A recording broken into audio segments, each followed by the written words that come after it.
ডায়েরিতে বিষাক্ত ওষুধ মেশানো আছে জানতে পেরে উর্মিকে ঘাড় ধাক্কা দিয়ে বাড়ির থেকে বের করলো দীপা।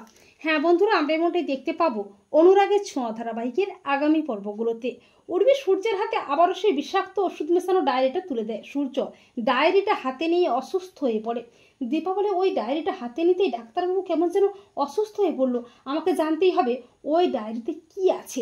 এই বলে দীপা উর্মির চোখ এড়িয়ে ডায়েরিটা নিয়ে চলে যায়। দীপা অবিনাশকে দিয়ে ডায়েরির ল্যাব টেস্ট করায়, কিন্তু ডক্টর বলে এই ডায়েরিতে কোনো কিছুই নেই। দীপা বলে, না এটা হতে পারে না, আমি জানি ডায়েরিতেই কোনো একটা গন্ডগোল আছে। দীপা ডক্টরকে বলে ডায়েরির প্রত্যেকটা সাদা পাতা টেস্ট করতে বলে। টেস্ট করে ডক্টর জানায় ওই সাদা পাতাগুলোতে এমন একটা বিষাক্ত ওষুধ মেশানো আছে যেটা মানুষের শরীরে গেলে মানুষ দিনের পর দিন অসুস্থ হয়ে পড়বে, কাউকে চিনতে পারবে না, এমনকি মৃত্যুর মুখে চলে যাবে। একথা শুনে দীপা চমকে ওঠে। অপরদিকে ডায়েরিটা কোথাও না খুঁজে পেয়ে অস্থির হয়ে ওঠে উর্মি। আর ঠিক তখনই বাসনওয়ালির ছদ্মবেশে দীপা এসে বলে, ডায়েরিটা আমার কাছে আছে। উর্মি বলে, ডায়েরিটা তোমার কাছে কিভাবে গেল? দাও ডায়েরিটা আমাকে দাও। দীপা বলে, কেন বেবি, এতে কি আছে? উর্মি বলে, বেশি কথা না বলে তুমি এখান থেকে চলে যাও। দীপা বলে, যাবো বলে তো এখানে আসিনি, তোর খেলা শেষ উর্মি। দীপাকে দেখে সবাই অবাক হয়ে যায়।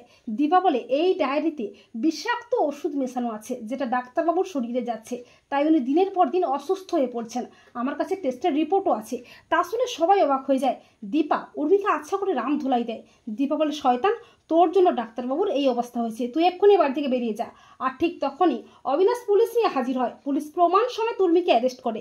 তো বন্ধুরা, তোমরাও এটাই চাও তো যে ডায়েরিতে বিষাক্ত ওষুধ মেশানো আছে জানতে পেরেই উর্মিকে যেন ঘাড় ধাক্কা দিয়ে বাড়ি থেকে বের করে দীপা? কমেন্ট করে এক্ষুনি জানিয়ে দাও তোমাদের মতামতটি।